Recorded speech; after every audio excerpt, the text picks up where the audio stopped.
Salut à tous, bienvenue. Une association israélienne que nous avons beaucoup de plaisir à recevoir ce matin. Ça s'appelle Lobby 99. Ils font un travail impressionnant, notamment à la Knesset, auprès des députés. Ils font avancer des sujets de société grâce à un mouvement de lobbying.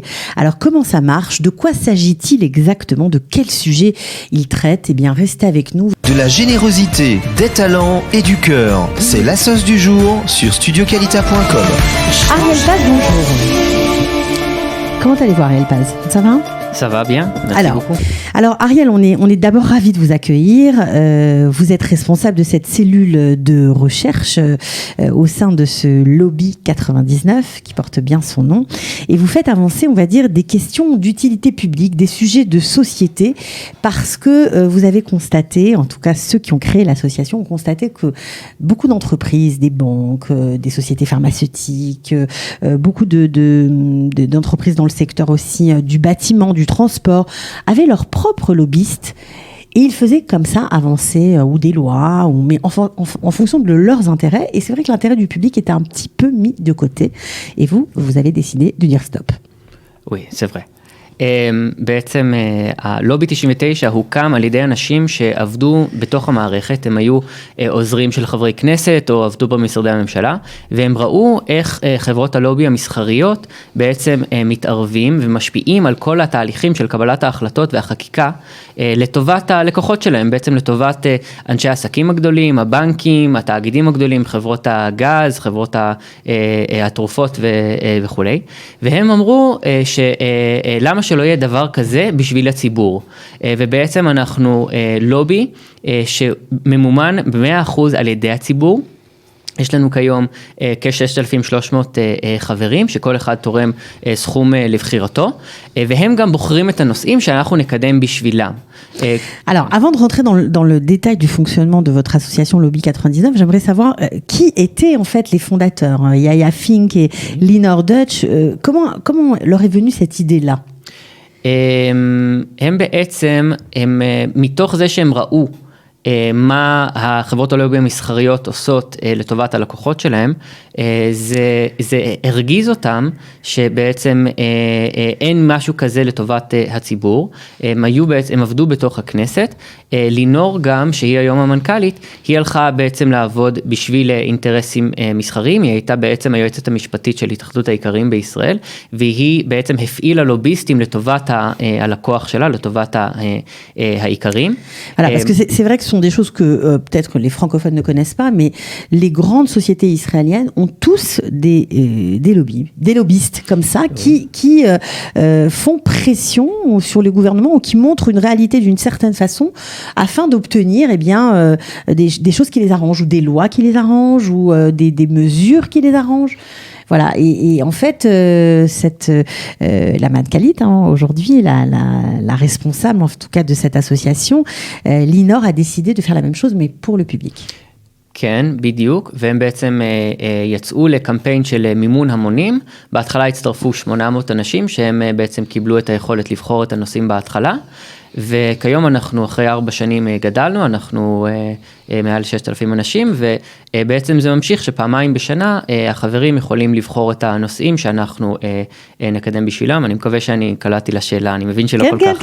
כן. Oui, tout à fait, vous avez très bien répondu. Alors, justement, donc ce sont les membres, tout à fait, c'est des membres comme vous et moi aussi, je peux faire partie de l'association 99, tout le monde peut faire partie. Il suffit de donner une contribution, une petite contribution, 10 shekels, 100 shekels, 1000 shekels. כן, בעצם יש לנו פעמפורט, יש לנו גם חיילים וסטודנטים שתורמים בערך 10-20 שקלים בחודש, ויש לנו את הטייקונים שלנו שתורמים 200 שקלים בחודש. התרומה הממוצעת היא 40 שקלים בחודש, אבל חשוב לנו שזה יהיה סכום קבוע, כי זה בעצם מאפשר לנו לעשות תכנון ארוך טווח, לגייס אותי, לגייס עובדים נוספים. Oui, parce qu'il n'y a pas que des membres bénévoles, il y a aussi une dizaine de salariés, il y a des volontaires qui travaillent dans cette association tous les jours, une trentaine de volontaires, et vous êtes, on va dire, responsable de la cellule de recherche, donc vous avez aussi des étudiants qui travaillent avec vous. כן, אז בעצם התפקיד שלי, יש לנו את הלוביסטיות, שהן בעצם מי שכל אחת יש לה נושא או שניים, שהיא צריכה לקדם בכנסת, בממשלה וכו'. ואני בעצם, ומחלקת המחקר, אנחנו יוצרים להם את הידע שהם צריכים, אנחנו מכינים להם מסמכים, ניירות, מכתבים, אנחנו בעצם עושים את העבודה ללמוד את הנושא, לגבש מה לדעתנו הדבר הכי נכון בשביל הציבור, ואז הם לוקחות את זה ומנסות לקדם את זה. אני אתן דוגמה את נושא הגז. נושא הגז שנבחר לפני שנה, בערך כשאני הגעתי, אז הדבר הראשון שעשינו כשקיבלנו את הנושא, אני נכנסתי לשבועיים של רק ללמוד את הנושא, להיפגש עם מומחים, לקרוא, להתייעץ עם פרופסורים וכו', ואני בעצם כתבתי איזשהו נייר של מה אפשר לעשות לטובת הציבור בנושא הזה, וספציפית כאן, הדבר העיקרי שאני רציתי לקדם, זה להפחית את מחיר הגז. Oui, parce que justement, ça a fait un grand bruit en Israël, évidemment, parce que nous sommes aujourd'hui producteurs de gaz, mais nous sommes aussi consommateurs, et l'unité que nous payons pour, on va dire, la mesure de gaz, c'est un terme un petit peu compliqué, mais c'est nous qui payons le plus cher du monde, en gros. Je crois qu'on paye $6, c'est ça? Alors que dans d'autres pays, c'est beaucoup moins cher. בעצם ישראל אין שום תחרות, יש מונופול גז, שהוא היחיד שמוכר לנו גז, ואין שום תחרות, אנחנו חסומים בכל שאר העולם. אז אם בכל העולם יש הרבה תחרות, ומחירי החשמל, לדוגמה באירופה, הם בירידה, בגלל שמחיר הגז קרס, אז בישראל לא, המחירים רק עולים ועולים, בגלל שחתמו על חוזים מאוד מאוד לא טובים, בין השאר בהשפעה של המון לוביסטים של חברות הגז, שקידמו את הנושא הזה בשנים החשובות. אבל אני בעצם חשבתי על כל מיני דברים שהמדינה יכולה לעשות כדי להגביר את התחרות. לדוגמה, להקל על היבוא, לדוגמה, להגביר את השימוש באנרגיה סולארית, ועוד כמה דברים שאפשר לעשות כדי להוריד את מחיר הגז, ואת בעצם חשבון החשמל של כל הציבור בישראל. Alors, vous trouvez évidemment des solutions, vous essayez d'être créatif, on va dire, mais là, vous nous avez parlé du gaz, mais il y a plein d'autres sujets dont vous vous occupez, les ressources naturelles, on l'a dit, les transports public, le secteur bancaire où il y a un grand monopole. Qu'est-ce que vous avez fait pour le secteur bancaire, par exemple? bancaire? Le secteur bancaire. bancaire, oui. אז בעצם אנחנו היינו, לפני כמה שנים, הוקם ועדה בכנסת, שבעצם רצתה לקדם את התחרות במגזר הבנקאות, כי בעצם ישראל יש מעט מאוד תחרות בבנקים. הבנק האחרון שהוקם היה ב-1964, מאז לא הוקם בנק חדש בישראל. אז לינור, שזה היה אחד הנושאים שלה, הייתה מגיעה לכל דיון, מולה היו 20 לוביסטים של הבנקים, Alors, lobbyistes, il faut bien comprendre, hein, ce sont des gens professionnels qui sont payés par les banques, en gros, et qui sont payés très cher, je crois que ça peut monter jusqu'à 100 000 shekels par mois, pour justement défendre devant la Knesset les intérêts de la banque. En gros, c'est ça. הם בעצם רצו כמה שיותר להפחית את הרגולציות שרצו להכניס כדי להגביר את התחרות. בעצם מה שעשו, רצו לקחת את מה שמאוד הצליח בתחום הסלולר. אני לא יודע כמה יודעים בצרפת, אבל בישראל מחירי הסלולר מאוד מאוד נמוכים, בגלל שעשו חוקים להגביר את התחרות. אז רצו לעשות משהו כזה גם במגזר הבנקאות, להקל על מעבר בין בנקים וכולי. אז אנחנו בעצם היינו שם כדי, בכל מיני סעיפים, כדי להקל על הקמה של בנקים חדשים, ולדוגמה עכשיו יש בנק דיגיטלי ראשון שאמור להיות מוקם, וזה בין השאר בזכות ההשתתפות שלנו שם בדיונים. וגם אנחנו בעצם היינו אחד מהגורמים שדחף להקמה של ועדה בכנסת, שבעצם חקרה למה הבנקים נותנים הלוואות מאוד מאוד גבוהות לאנשי עסקים בלי ביטחונות, כי מה שהיה קורה זה שהם היו נותנים הלוואות של מיליארד שקל בלי ביטחונות, ואז האיש עסקים היה קורס, ואז פשוט זה היה על חשבון בעלי המניות, שזה הציבור. הבנק פשוט היה מפסיד מיליארד שקל בגלל איזו החלטה. אז עשו ועדת חקירה של הכנסת, שגם השתתפנו בה, ובעצם המליצה כל מיני החלטות לאיך אפשר להגביר את האחריות שלהם ואת הביטחונות בשביל הציבור, כדי שלא יעשו מה שנקרא תספורת, שזה מורידים לכולנו $1,000 מהפנסיה, וזה לטובת מישהו שקיבל מיליארד שקל במזומן. Alors, vous faites un tas d'actions, vraiment, c'est vrai que c'est passionnant pour, je pense, surtout nouveaux arrivants, ceux qui ne connaissent pas le fonctionnement de la société israélienne. Vous faites beaucoup d'actions. Vous luttez contre la corruption aussi dans les, on va dire, dans les villes, voilà, tout simplement. Ça, c'est pour vous aussi un domaine assez important. Et ce qui est intéressant, c'est que vous travaillez avec des étudiants, vous proposez aussi des bourses pour les étudiants. Et vous pouvez aussi être à la recherche parfois de lobbyistes. Évidemment, il faut parler l'hébreu. Évidemment, il faut bien connaître la société israélienne. Mais vous êtes toujours en recherche, en fait. C'est ça?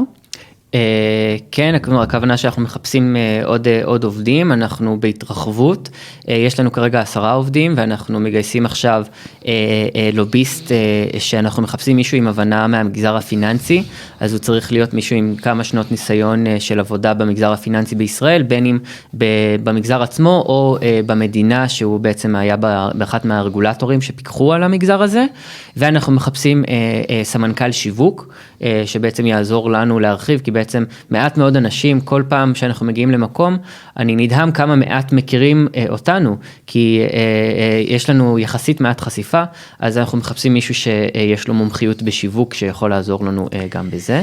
Alors, si on s'intéresse justement de plus près à votre action, est-ce qu'on peut vous faire venir, est-ce que vous vous déplacez chez les gens pour parler de Lobby 99, pour présenter Lobby 99, c'est possible? כן, בהחלט, אנחנו נגיע לכל מקום, אנחנו מגיעים מקריית שמונה ועד אילת, כל מקום שיזמינו אותנו, כל עוד יש 20 אנשים ומסך, אנחנו נבוא כדי לספר, באמת אנחנו תמיד שואפים כמה שיותר לעשות את מה שטוב ל-99%, בגלל זה 99 לכולם, כי אז אנחנו באמת מנסים להגיע לכל מקום בציבור הישראלי, שגם ישמעו עלינו, אני גם מזמין אתכם להיכנס, לקרוא עלינו באתר ובפייסבוק, כדי לראות אם הנושא הזה מעניין אתכם, מוזמנים להצטרף ללובי, ולהזמין אותנו שלבוא לדבר יותר על הנושאים שלנו.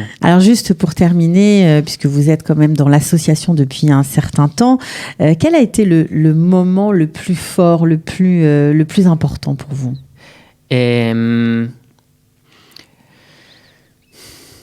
אני חושב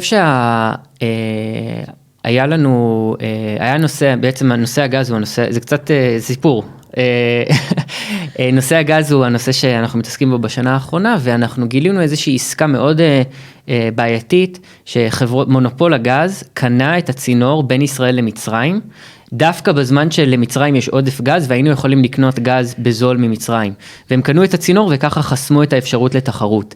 ואנחנו הפעלנו המון, היינו בממשלה, וקידמנו וניסינו לעצור את זה ולא הצלחנו, והבנו שאנחנו צריכים בעצם להגיש עתירה, נגד זה, וזה דבר מאוד יקר, זה היה 200,000 שקל.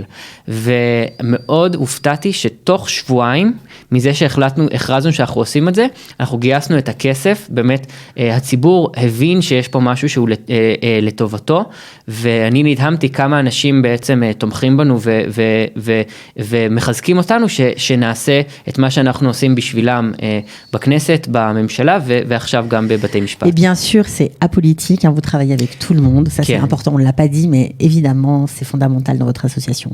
כן, אנחנו בעצם כגוף שרוצה לעשות פעילות לובי, אסור לנו לקחת צד בסוגיות הפוליטיות, אז לא בנושא של דת ולא בנושא הלאומי, וככה בגלל שאנחנו לא מתעסקים בנושאים האלה, אנחנו יכולים לעבוד עם כל המפלגות, שהדגש הוא עם הקואליציה, כל פעם מי שבקואליציה, איתם אנחנו בעיקר רוצים לעבוד, כי הם בעצם מי שיש לו את הכוח, מקדם חוקים בצורה יותר מוצלחת, שולט בממשלה וכו'. Ok, en tout cas, on vous souhaite bonne chance pour la suite. Merci vraiment de nous avoir fait partager votre action et fait découvrir le lobby 99. Vous revenez quand vous voulez, Ariel Paz. Oui, merci beaucoup. La prochaine fois en français. La prochaine fois en français. À bientôt. Ciao. De la générosité, des talents et du cœur. C'est la sauce du jour sur studioqualita.com.